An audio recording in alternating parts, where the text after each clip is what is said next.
Chairman. I'd also like to echo the previous speakers' thanks to the organising committee and Chiesi for inviting me to be here. It's a real pleasure for me to be here in Porto. It's the first time I've been in this city.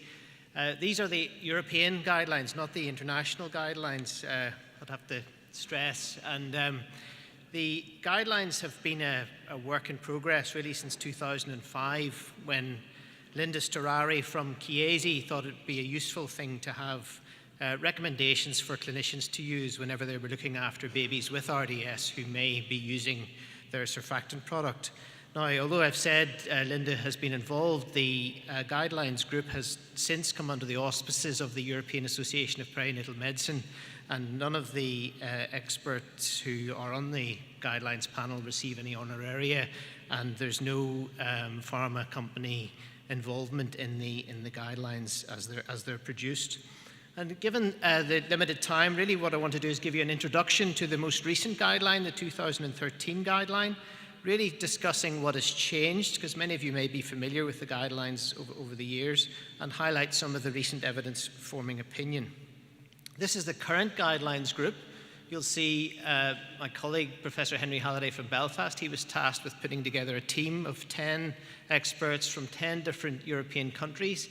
I'm not one of the experts. I was really employed as a scribe to come and listen to their ideas and try and put them all down on paper.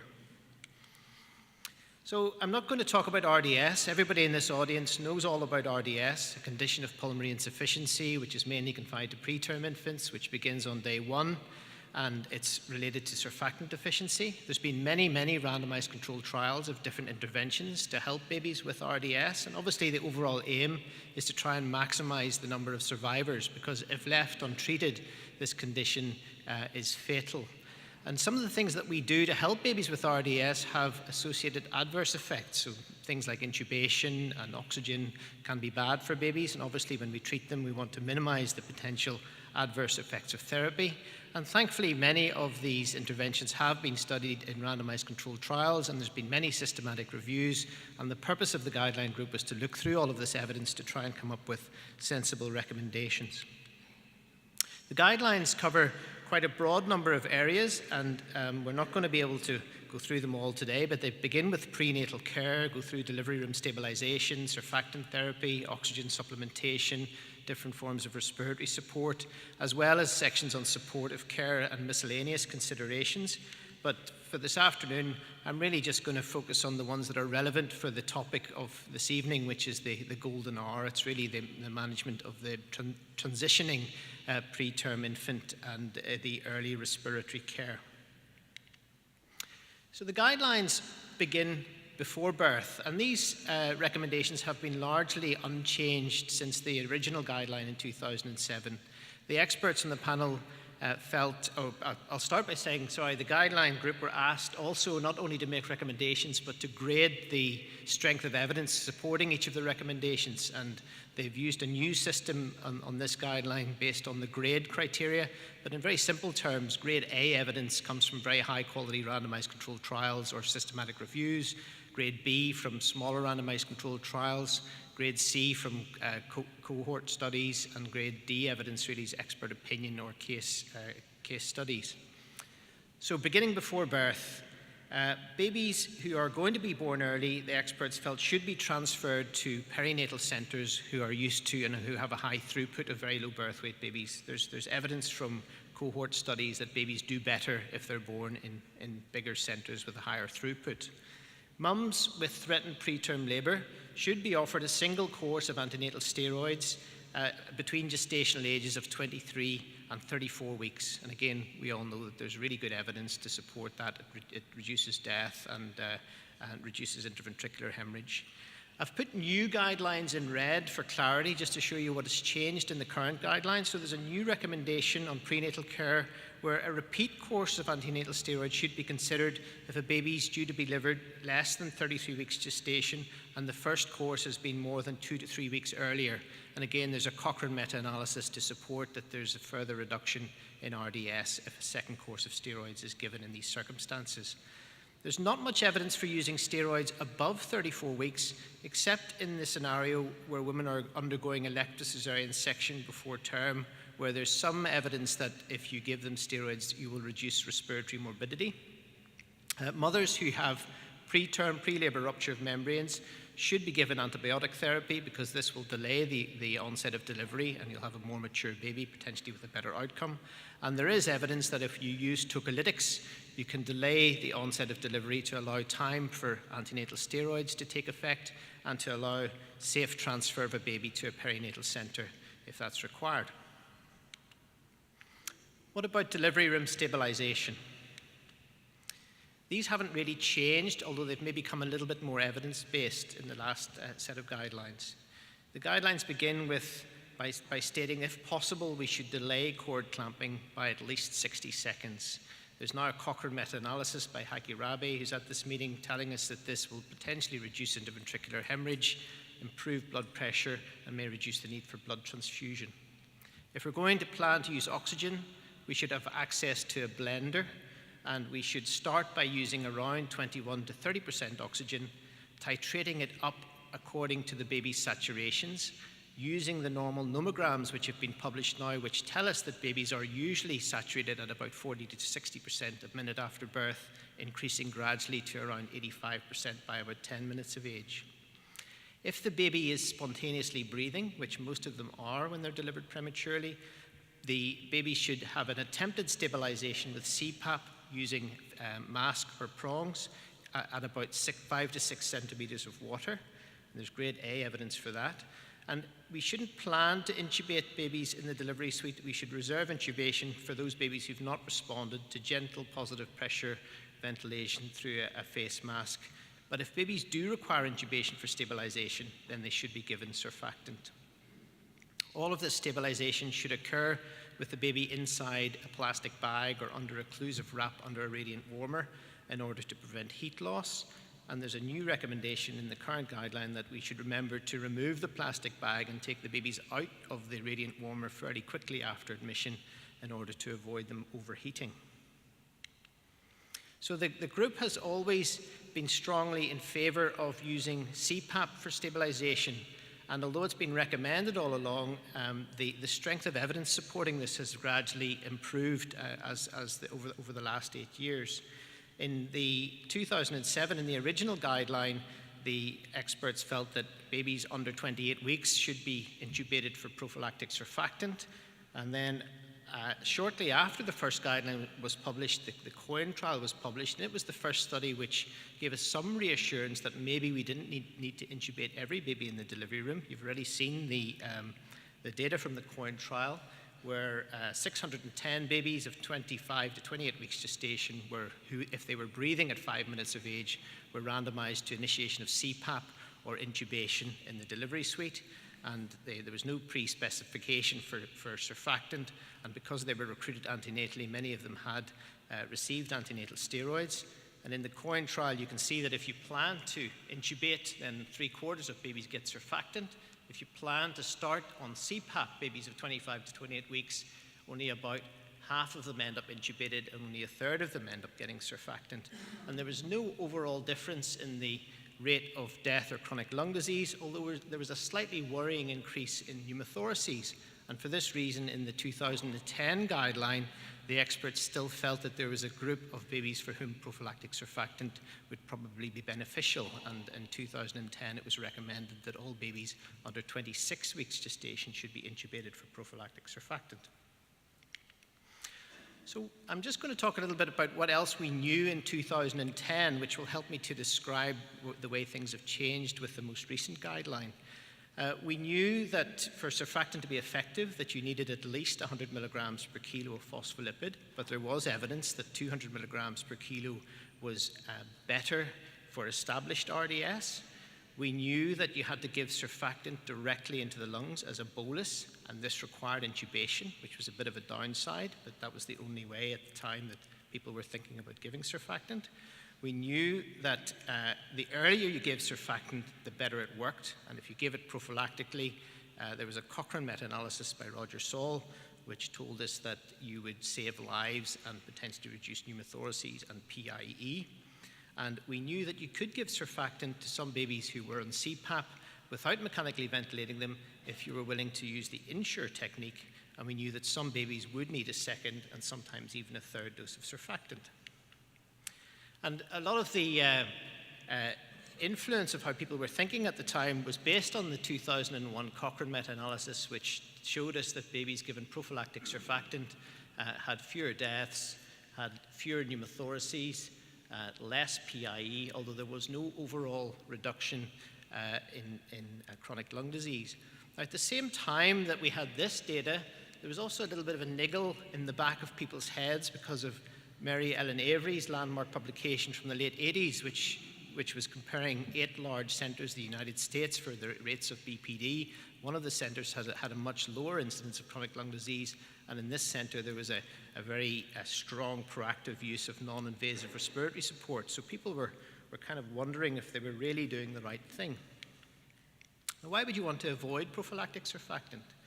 Well, surfactant requires intubation, and even in the best hands, all of us who work with preterm babies know that it doesn't always go smoothly. Babies often desaturate, and then they end up getting bradycardic, and then they end up getting bagged up, and you do all sorts of things to get them back on track before you put the tube back down. And many of the things that we do are probably causing some harm. Also, the studies that were in the Cochrane meta-analysis showing the benefits of prophylactic surfactant were done in an era of low antenatal steroid and CPAP use, and they were also comparing prophylactic surfactant sometimes to relatively late rescue. So babies in some of those studies were left grunting in head box oxygen until their FiO2 was around 60%. We know that the things that we do to intubate babies, like bagging them and pre-oxygenating them, probably do some harm. So the lung injury from mechanical ventilation we know it's caused by too much stretch from animal studies. We know you can get some lung injury by opening and closing the lungs when they're atelectatic at the end of expiration. And many of these things are probably occurring in the delivery room if you're trying to get a baby to be intubated for an endotracheal tube. And all of these things can generate an inflammatory response and potentially set up a baby for later BPD. Now, since the 2010 guideline, there have been several landmark papers which have really influenced clinicians' opinion. And the first of these was the CURPAP trial. In this study, 208 babies, 25 to 28 weeks gestation, were randomized to initiation of CPAP in the delivery suite or planned intubation for surfactant followed by immediate extubation to CPAP. And in this study, 78% of babies in both arms survived without BPD. There was absolutely no difference, suggesting perhaps that prophylactic surfactant wasn't superior to early CPAP and rescue surfactant. And then there's the other very important study which you've all probably seen several times over this meeting, the SUPPORT trial, a very large study, 1,316 babies, taking them right down to 24 weeks gestation, recruiting them antenatally, and then randomizing them after birth to initiation of CPAP within 1 hour or planned intubation and surfactant therapy. And in this study, you can see if babies had a planned intubation, that's what happened. They got intubated and they got surfactant. Babies who, at 24 to 27 weeks, if they didn't have a planned intubation, only around 2/3 of them ended up getting intubated. And overall, again, no difference in the primary outcome of death or chronic lung disease. So very strong evidence that even in very immature babies, perhaps there wasn't nowadays a role for prophylactic surfactant in babies who are started on CPAP. However, it must be borne in mind that because these babies were recruited prenatally, they were often in optimal condition whenever they came into the study, and the author of the paper, Neil Feiner, published subsequently data showing that the babies who weren't included in the trial from these centres actually did worse than babies in both arms. So perhaps there is still a group of babies for whom we should have a very low threshold for intubating for prophylactic surfactant. And then the third very important study was the Vermont-Oxford Network Study Group trial, babies 26 to 29 weeks gestation, who were randomized into 3 groups. The first group were with planned prophylactic surfactant and continued ventilation. The second group were given prophylactic surfactant followed by extubation to CPAP. And then the third group was just started on CPAP and only given surfactant if they met predefined criteria for for RDS. And you can see in this study what happened. If you plan to intubate and give surfactant, that's what happened. If you don't plan to give surfactant, start on CPAP, babies of 26 to 29 weeks, only 20% of them got intubated, and only 15% got surfactant. And again, no overall difference in the outcome of death or chronic lung disease.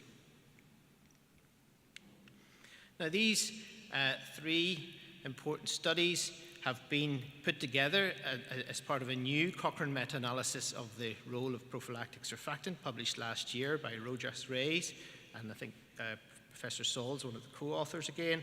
And these studies, when you put together the results from all of the trials in the current era of CPAP use, you can see that if you plan to give prophylactic surfactant, you actually worsen the outcomes. So the forest plot has gone to this side of the line, which favors control. So you increase the risk of death or BPD if you plan to intubate for prophylactic surfactant. So that brings us on to the current recommendations for the 2013 European RDS guideline. Babies with RDS should be given a natural surfactant preparation as early as possible. A policy of early rescue rather than prophylaxis should be standard, with the caveat that some babies may need rescue in the delivery suite, and there's now grade A evidence to support that. Babies should be treated with rescue surfactant early in the course of the disease, and a suggested protocol is to treat babies of less than 26 weeks gestation when their FiO2 goes above 30%, and babies greater than 26 weeks gestation when their FiO2 goes more than 40%. If we're going to treat them with surfactant, then poractant alpha at 200 milligrams per kilo is better than 100 milligrams per kilo of poractant alpha or Baractant as rescue therapy. We should aim, where possible, to use the INSURE technique in order to avoid mechanical ventilation. And if babies need a second or a third dose of surfactant, then they should get it. There's evidence that treating with a second and third dose of surfactant further improves outcome. What about the issue of oxygen beyond stabilization? This was a very controversial issue with the large series of multi-center trials over Canada, America, UK, Australia, New Zealand, the Boost 2, COT, and support trials, which were all designed to see if targeting baby saturations lower would reduce retinopathy of prematurity without causing any other problems. And these studies collectively have shown that there is a significant reduction in ROP, but at the expense of an increase in mortality. So the expert group felt that at present, the only recommendation they could make was that preterm babies who are in oxygen, the oxygen saturation should be targeted somewhere between 90 and 95%. And as before, we should remember to try and avoid hyperoxia, particularly after giving surfactant therapy, and aim to avoid as much as possible fluctuations in oxygen saturation, which are associated with worse outcomes as well. There's a section in the guideline on non-invasive respiratory support, which has all been grouped together now, and this includes considerations on things like CPAP, all the different modes, bubble, flow drivers, prongs, and masks. A bit of consideration given to non-invasive ventilation, NIPV, BiPAP, and synchronized, and also there's a mention for the first time of high-flow nasal cannula. What do we know about non-invasive respiratory support? Well, we know that CPAP and nasal ventilation via prongs both reduce extubation failure. We know that the earlier you apply CPAP, the less likely mechanical ventilation will be needed. We know that if you apply CPAP from birth, this will reduce the need for surfactant and mechanical ventilation. We know that you can avoid mechanical ventilation in babies who are on CPAP if you're willing to use the INSURE technique. And in terms of interfaces, we know that short binasal prongs are better than a single long prong. And Colm O'Donnell has recently published a study from Dublin which suggests that nasal masks may be better than nasal prongs in terms of reducing extubation, in terms of extubation failure. Nasal ventilation and CPAP seem equivalent in terms of reducing BPD, and that data has come from the large Canadian NIPV trial. And at the time the guideline was written, there was limited evidence from randomized controlled trials on the use of high-flow nasal cannula, although these are just starting to come through now. And this is a slide just to remind us that there is good evidence that the Ensure technique is successful, that it's a good thing. This is a Cochrane meta-analysis from Stevens and Blenner from 2008, showing this that if we're willing to intubate, give surfactant, and extubate, you will reduce the need for mechanical ventilation, you will use more surfactant, potentially reduce air leaks, and in this one they used the outcome of BPD at 28 days. There was a reduction in BPD at 28 days.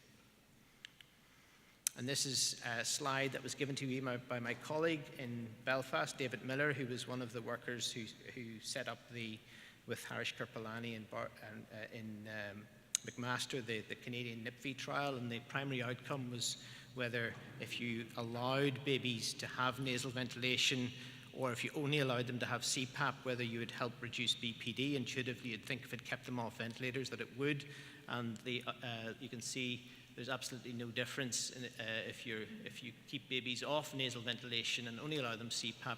It doesn't seem to make their outcome any worse or better. So the recommendations are currently that CPAP should be started from birth in all babies at risk of RDS, such as those less than 30 weeks gestation who don't need mechanical ventilation until their clinical status can be assessed. The system of delivering CPAP is of little importance. We should use short binasal prongs rather than a single long prong, and we should use a pressure of at least 6 centimeters of water. And the optimal mode of respiratory care is to start babies on CPAP and give them early rescue surfactant if they develop RDS. And in terms of nasal ventilation, a trial of nasal ventilation can be considered in babies failing on CPAP, but may not offer any significant long-term advantages. There's a section on mechanical ventilation strategies. Obviously, we're trying to keep babies off ventilators as much as we can, but some babies will need ventilated. And if we do ventilate babies, the aim is to provide acceptable blood gases without injuring the lungs. We know that overventilation and hypocapnia is bad for babies. When we look at the trials, conventional ventilation and high-frequency oscillation seem fairly equivalent, although there's recent evidence that targeted tidal volume mode will reduce hypocarbia and BPD. So the big emphasis in the guideline is try and keep babies off ventilators as much as possible. We should be trying to use Ensure, nasal ventilation, CPAP, using caffeine and permissive hypercapnia. But for ventilation, obviously, if babies do need ventilated, then they should be ventilated because ventilation saves lives. The duration of mechanical ventilation should be minimized in order to avoid injurious effects on the lung. We should aim to try and use targeted tidal volume ventilation, as this has been shown to reduce the duration of mechanical ventilation, and Cochrane meta-analysis reduces BPD. HFOV can be useful as a rescue therapy, but there's no strong evidence that it should be used electively. And when weaning from mechanical ventilation, the expert group felt it was reasonable to tolerate a moderate hypocarbia, provided the pH remained acceptable above 7.22, and we should aim to avoid hypocapnia as much as possible, as this is associated with BPD and periventricular leukomalacia. There's a section on avoiding or reducing mechanical ventilation, and the key thing here is to recommend caffeine. We should use caffeine to treat apnea and to facilitate weaning from ventilation, and it should also be considered in babies at risk of needing mechanical ventilation, such as those less than 1250 grams who are on nasal ventilation or CPAP. And there's a new recommendation on postnatal steroids. If babies who are stuck on mechanical ventilation, a short tapering course of low-dose dexamethasone should be considered to facilitate extubation if babies remain on mechanical ventilation after 1 to 2 weeks. There are other sections of the guideline covering other areas, but I'm not going to go through those this evening. And I think it's interesting to be at this meeting to see all the things that are coming through in the future. I think for 2016, which will be the next time the guidelines are due to be updated, it'll be interesting to see if there's any evidence on things like, will natural surfactants be replaced? There's a lot of work coming through now looking at synthetic surfactants with analogues to see if they work just as effectively as natural surfactants. Is there any role at all for prophylactic surfactant in some groups of babies? And then it's going to be interesting to see if there's any real role for this new method of surfactant administration, minimally invasive surfactant, perhaps surfactant nebulization. And we're getting a lot of new evidence coming through now in the role of high-flow nasal cannula. So thank you.